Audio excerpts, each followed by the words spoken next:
with John Ramdeen and Robin Black. Off the top, we are going to discuss the signing by Bellator MMA. Chael Sonnen will not only be returning to fighting, but doing it under a different banner, that being Bellator.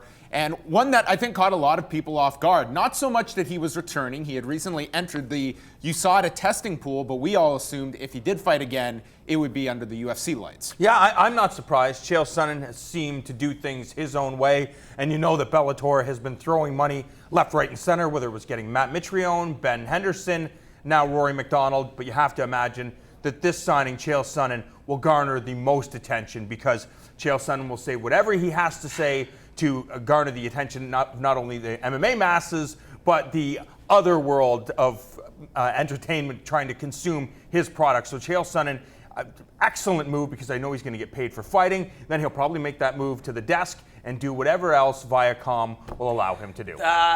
Man, it's cool if he fights Rory or Rampage or Tito, it sounds like. But this is way beyond. You're right. This is, Chael will go in there. He loves to fight. He loves to compete. He's been wrestling his whole life. He loves that kind of thing.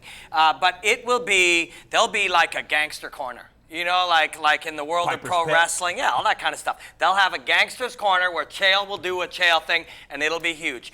This doesn't have the ability to affect one show for 2 million viewers. This has the ability to affect every single broadcast they'll ever do. That's how good Chael is. That's how influential he is. He's one of these guys who absolutely understands it's about engagement. He doesn't care if you're angry, if you hate him. Kevin Ioli wrote an article just, slamming him. He doesn't care. He doesn't care if you love him, hate him. As long as you're not indifferent, he's about engagement and getting you to turn in and getting people talking in a world where everybody's yelling and nobody's paying attention. I do believe that this will intensify the scrutiny that Bellator has had about their drug testing. Their drug testing is from a bygone era at this point. They don't have that out-of-competition year-round testing. And let's be honest, Chael Sonnen became the poster boy for out-of-competition drug testing. This is someone coming off a 2-year suspension.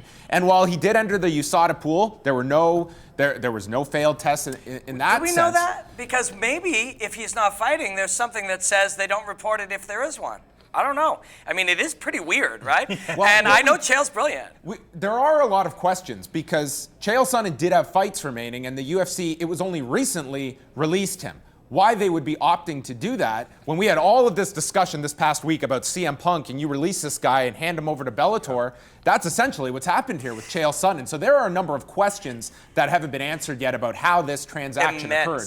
Immense questions. These are very intelligent people over there at the UFC, and they know we're not suddenly releasing some gigantic information that this guy will be a huge benefit to their broadcast. The UFC knows that, and he was under contract, and for some reason, we don't know what reason. Now, Chael is a very cool and influential guy, and Dana at times has been cool with friends and stuff, but you don't release somebody this powerful to go sign with your competition for no reason. There is a reason.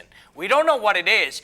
People will speculate, but somebody will figure it out. Somebody will find out. Is it a situation as what have you done for me lately? Chael Sonnen's been out of the public eye, so to speak, for quite some time, the failed drug test.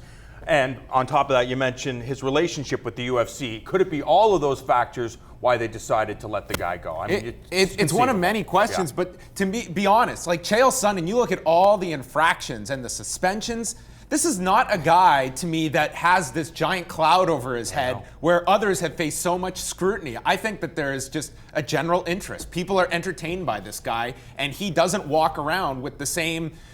Compare him to Vitor Belfort and how he is viewed by the public. They're very different. And Chael Sonnen, I mean, it's a laundry list of infractions he's had. Yeah, I know. I just don't know if it's... I would say it's because the pro wrestling route, but clearly the UFC doesn't care. It's whoever. But the UFC has just handed Bellator their top draw. This is the guy that, in the wake of Kimbo Slice's passing, they did not have that top draw, and you theoretically do now. Robin and I were talking about it. Maybe it's because all the things that Bellator and Viacom could offer him, in addition to fighting inside of the cage, becoming a broadcaster, and all the different areas or avenues that Viacom could use him. So maybe the UFC just couldn't match that, and they said, because we can't, They didn't have to, though. He was already under contract from what we understand, which means they had to decide to let him go or something untowards had to happen. But you talk about infractions. I love Chael. Like, he's a cool dude. He's been really cool to me. He has this crazy likability factor. And maybe that's all it is. Maybe for some reason, we can just go, oh, he's just Chael. He doesn't mean anything.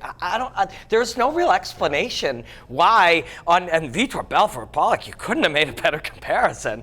None of us have the answer. Completely differently. Yeah. Vitor is considered a cheater, and Chael, as Robin says, oh, that's just Chael being the comic book character that he is. He'll say whatever. He doesn't really mean it. He's just trying to say whatever he can say to get ratings.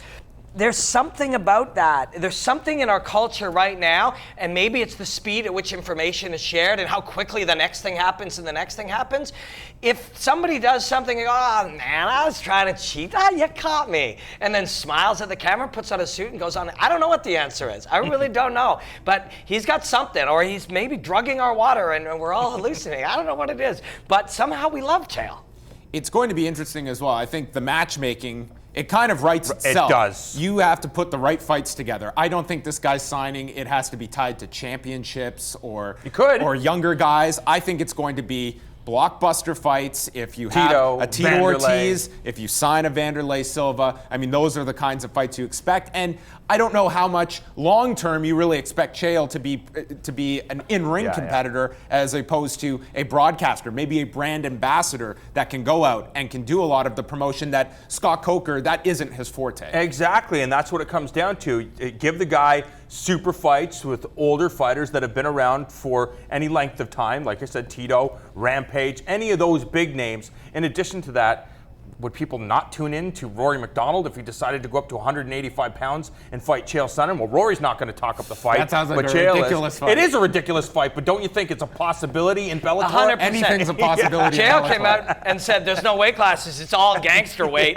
So Frank Mir wants to fight somewhere. Fight Frank Mir at heavyweight and King Mo at light heavyweight and Tito. Yeah, man, Bellator just made out like a bandit. I don't get it. There's something that we're not being told. There is something going on, and it'll come out. There's some people out there that are diggers, and they will dig, and because you do not it's not even that the UFC doesn't so much need Chael. There is a lot of heat. They've never been bigger. They've never been doing bigger numbers, so they don't need him, but they don't want the other guys to have him. But didn't you say that article you read, eventually a bunch of UFC guys, because of Bellator, willing to spend the money that they're spending, are going to eventually take some of the UFC's crop? And if the UFC is looking at Chael Sonnen, well, the guy's 40 years old, maybe we can't get a number of years out of him. Why not let him go? Well, it was over at Forbes. They wrote an article analyzing if two very big companies both have a lot of money and one has all the talent, logically they're going to get some of them. But again, this guy was already under contract, already looking of going that route, and already being tested by USADA. So something's up. So there's something going on, and there's always something going on with Chael, and maybe that is why he is so interesting. I don't know, man, but you can study your own personal bias, because Chael Sonnen is cool, and there's a lot of reasons that we should think he's not, but we think he's cool. It's weird. And let's be honest, this whole week, we didn't talk about this Bellator card Friday night once, and this is a big headline now for Bellator. Coming up on Saturday night, we will have a 1-hour preview show for the UFC's card in Hidalgo, Texas, followed by the live prelims featuring Sam Sicilian action and much more, airing here in Canada on Fight Network.